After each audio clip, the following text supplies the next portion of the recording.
Every time one of my clients is able to do something they wouldn't have been able to do, I celebrate. But there are some clients that I celebrate extra hard for.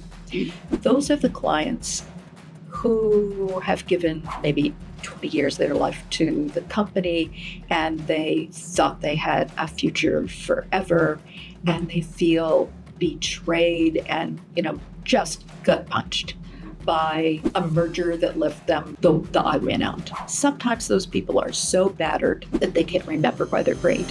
Hey there, business enthusiasts. Welcome to the Chills Podcast, brought to you by Allweather Roof. Because just like a sturdy roof, our conversations are built to last. I'm your host, Brent Loberg, and we're about to dive into the world of business, family, and the moments that give us those exhilarating chills. Ever wonder what keeps successful people inspired? Well, get ready to find out as we chat with some fantastic all-weather customers, partners, vendors, and friends. We'll explore their triumphs, challenges, and maybe even some unexpected secrets. After all, business is not just about numbers. It's about the people behind them. So grab your metaphorical popcorn and join us on this journey. Get ready to be inspired, maybe even get a few chills of your own. This is the Chills Podcast. Let the goosebumps begin.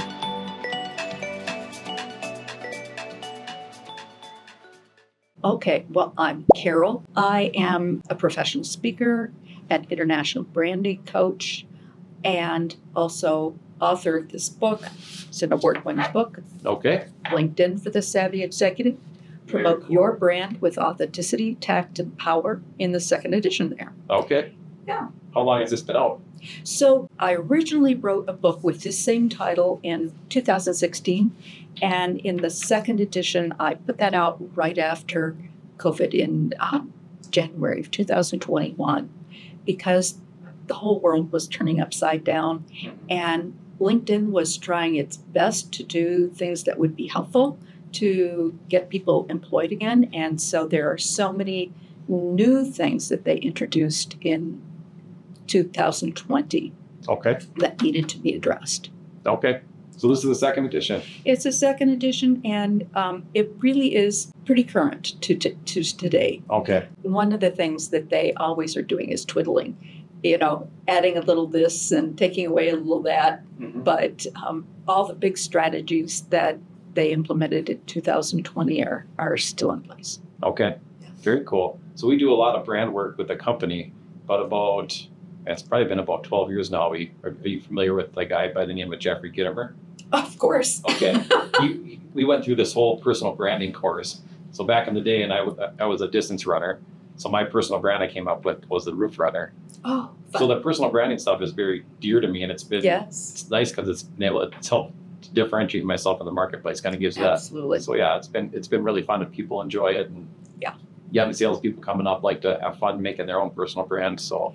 Oh, I love that. So yeah, it's been fun. So tell me more about the book.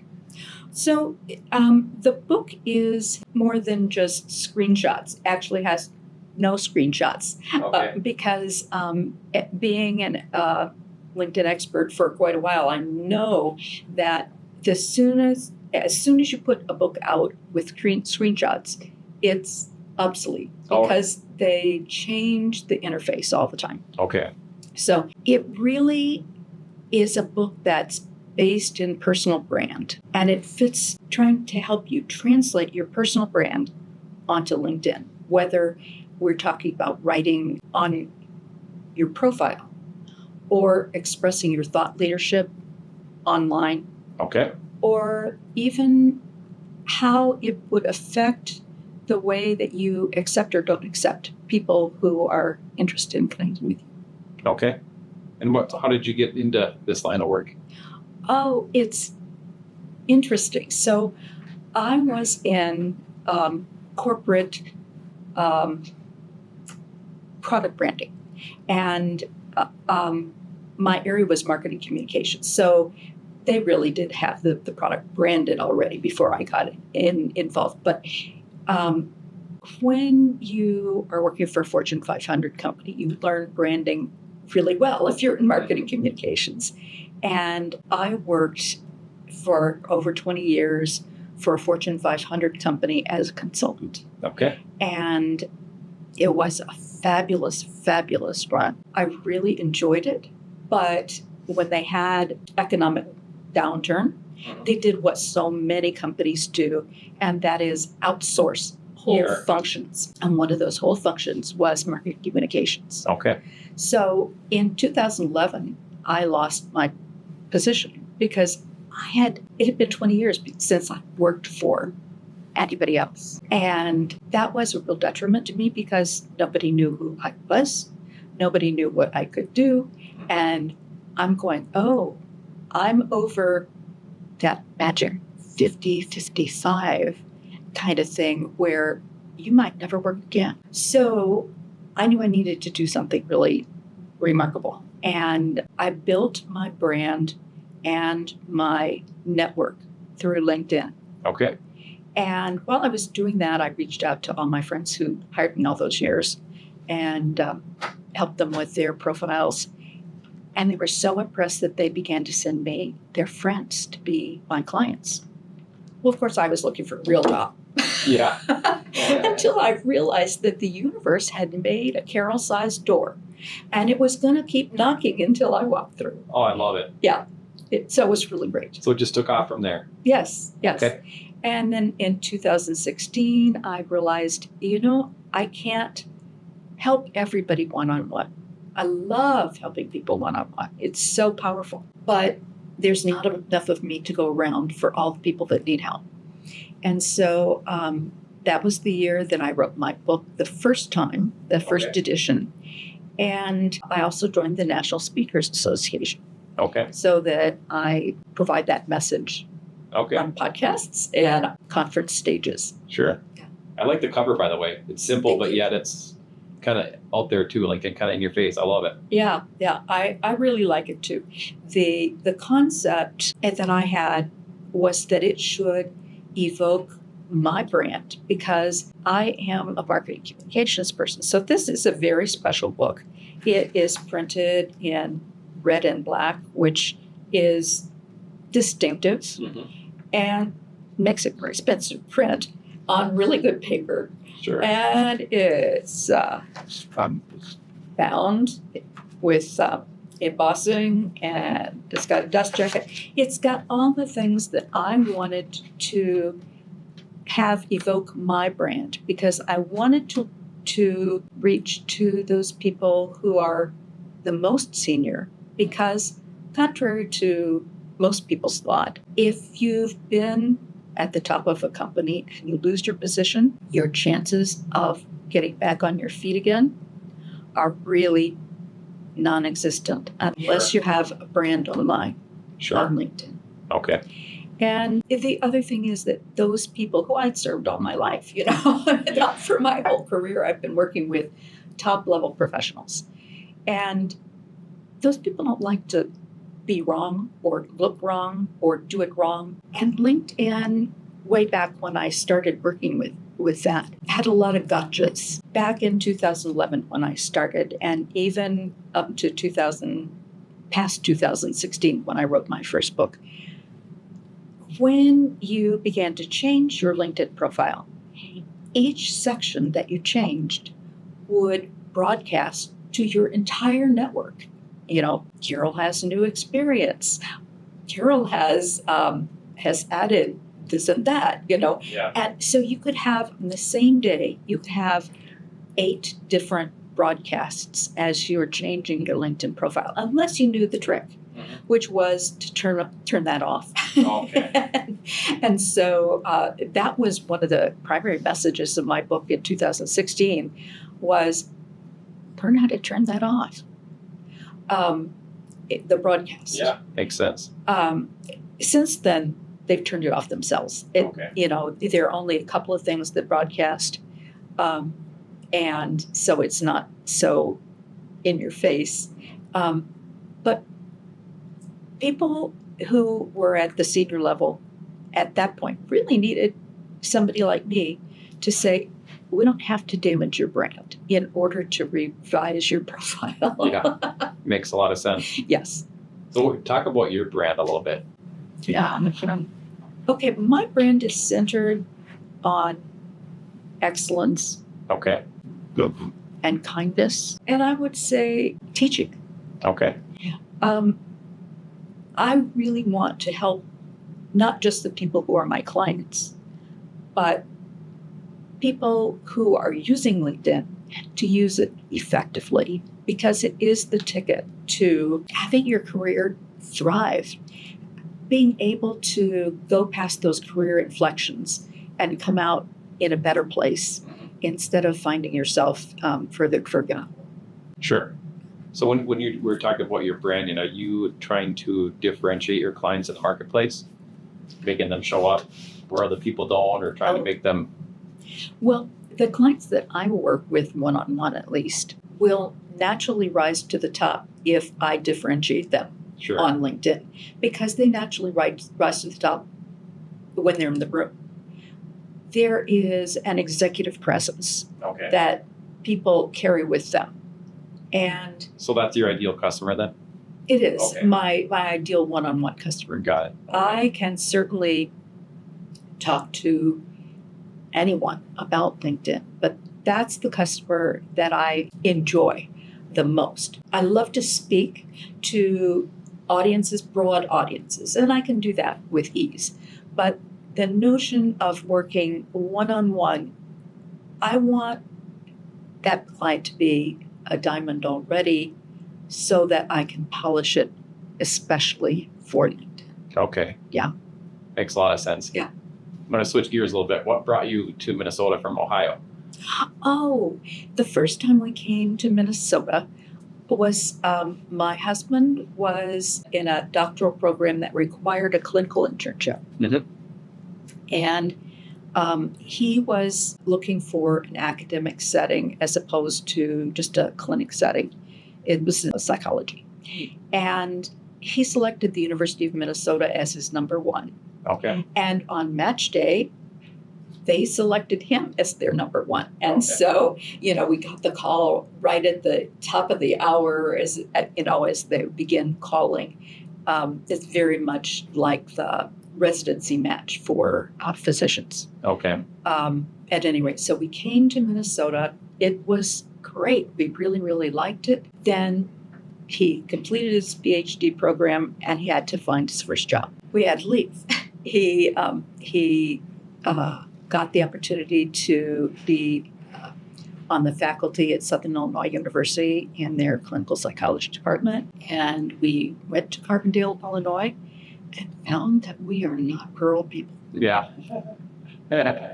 And we had really enjoyed being in Minnesota. And so at the end of the academic year, without jobs, we just came back.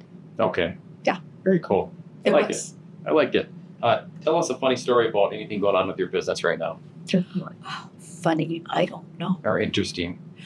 Could be family too. Anything going on Oh, with the family. okay. Okay. So I would say my September was just very interesting. It was I planned for it to be interesting, but it was interesting in a different way. Okay. So I knew that at the beginning of September, I was going to spend time in the Phoenix area with our older son and his family, especially to celebrate the 6th birthday of our grandchild. Oh, very cool. Yeah. So that was really going to be wonderful, and it was. And then the last part of the month, I was to go to Cincinnati. And I had been selected to speak at the International Coaching Federation's Midwest Conference. I was really excited for 3 reasons. One was my brother lives in Cincinnati, and I had lived in Cincinnati. So, to be with him again was going to be exciting. And then the audience for an international meeting is exciting. Yeah. And I was going to get to see my good friend from high school. So those were the things that I was looking forward to. What I was not anticipating was that a couple of days before we were ready to come back from Phoenix to Minneapolis, I slipped on the last stair thinking that I was on the floor by then. And then I was on the floor. Oh, no. And I was falling backwards and I was scooting along the ceramic tile floor. And I knew the next thing that was going to happen was I was going to crack my head. So I put my hand in back of me to break my fall. And it broke a little more than the fall. Oh, yikes. Broke my wrist. So that put the second half of my September into real jeopardy. Okay. And when I got back to Minnesota and checked in at TRIA, they're going, broken. And I'm going, oh boy, if they could get to me right away, I could probably go, but who knows? And when I had that consult with my surgeon, he said, well, what do you do? And what is it that you're looking forward to? And I said, really, about a week from now, I was planning to be on a plane to go to Cincinnati, and I was going to speak. And I was telling him all about why this was such an important trip to me. Yeah. And he said, well, that can only happen if I could get you in on the schedule tomorrow. Right away for surgery. Yeah. Well, the chances of that were really low, I thought. And he thought so too. But he said, I'm going to try. I'm really going to try because this is important to you. I said, yeah, it really is. Came back, he was beaten.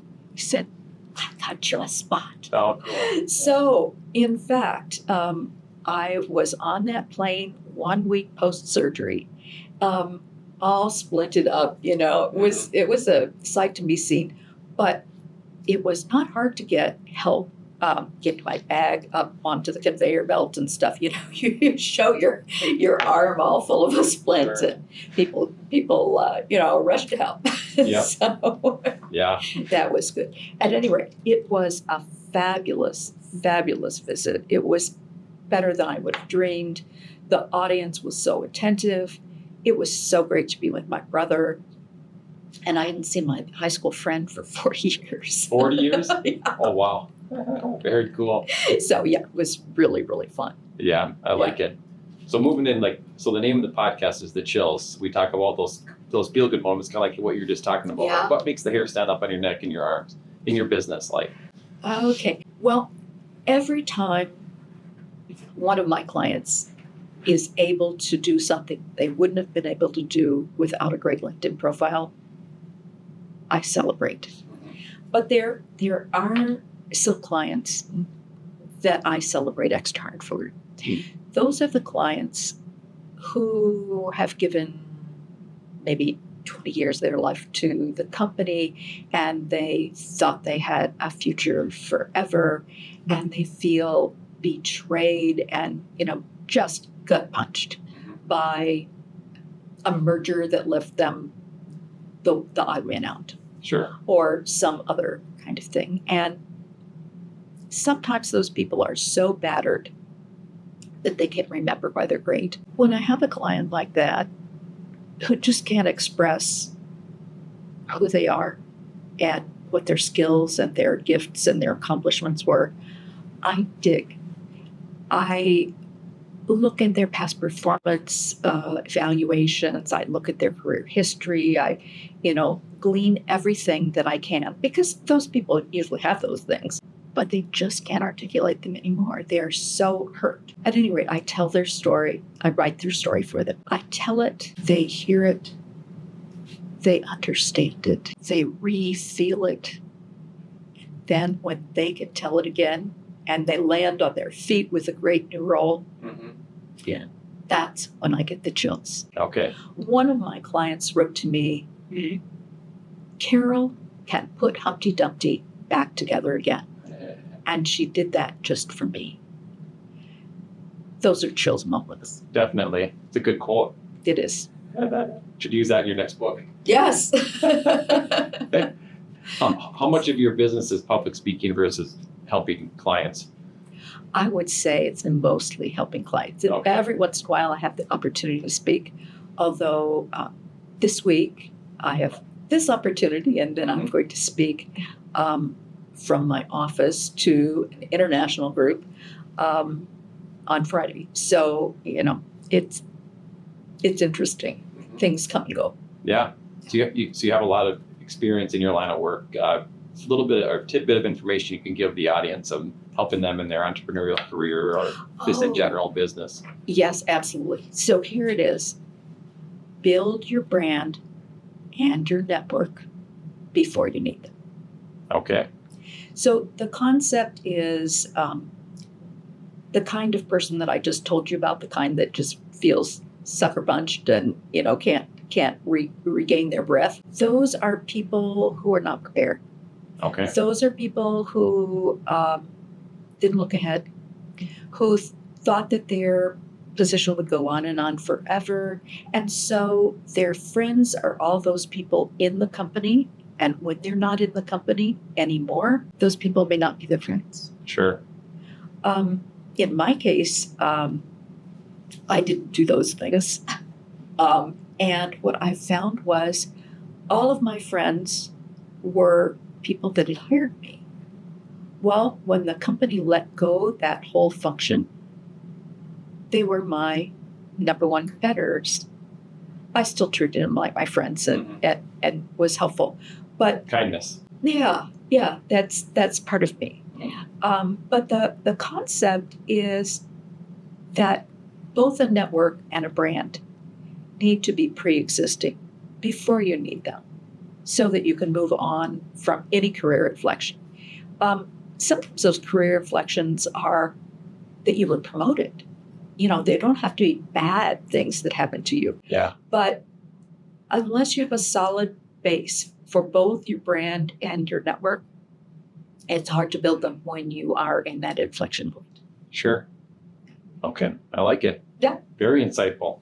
How was it seeing a friend after not seeing them for 40 years? Oh, it was fabulous. Okay. It was fabulous. We just kind of picked right up. Okay. Now, it's not like I hadn't seen her in pictures. Sure. And we certainly have been in touch over that period of time. But to actually see somebody in person was just so lovely. Share life stories and Oh, yeah. And things that I remembered that she didn't, things that she remembered that I didn't. It was an interesting way to look back and say, well, we both experienced this, but only one of us remembers. Isn't that kind of an interesting thing? yeah, So, definitely. yeah. Well, anything else you'd like to share with the audience about yourself or your business or anything? Oh, I would like to make sure that they have a gift from me. Okay. So this book, LinkedIn for the Savvy Executive and Promote Your Brand with Authenticity, Tact, and Power. It is a #1 best-selling book. You can buy it on Amazon. Okay. It's better if you buy it from me because I will send it to them with an inscription and a signature. So it's an author-signed book. Also, Amazon takes 60% of the profits. Sure. So the concept is if you order this book from my website, which is carolkemmerer.com, all run together, then if you use this code, I'll give you a discount. Sure. And the discount code is special, all capital letters, 10. Okay. So that will give you a 10% discount for my book. And it's a great book. People have called it the Executive's Bible. Okay. I like it. And that's my favorite part of my job is the branding marketing. Because I'm in sales, but I love the branding and marketing piece. Oh, it's so much easier to sell when it's branded and marketed. You're building relationships and people have a track record with you and it makes it more fun. Yeah. It's not just Absolutely. kind of in your face closing business, Right. So I guess if you don't have anything else to share, thank you for coming on. It was really good to meet you. great idea to be getting together. I love this. Yeah. And so nice to be going out to my Twin Cities audience. Yeah. I like it. And I'll definitely pass this information on to other people because again, it's my favorite part of my job. So Fabulous. So I'll be picking up a copy myself. All right. Well, great. Good to meet you. Thank you. Yep. Very nice to be here. And that's a wrap, folks. A huge thank you to our incredible guests and, of course, Allweather Roof for making this podcast possible. If you enjoyed these conversations as much as we did, don't forget to hit subscribe and share the chills with your fellow business aficionados. Remember, it's not just about business, it's personal, and it's all about the people. Stay inspired, chase those dreams, and let the chills guide you. Till next time, this is Brent, signing off from the Chills Podcast. Catch you on the flip side.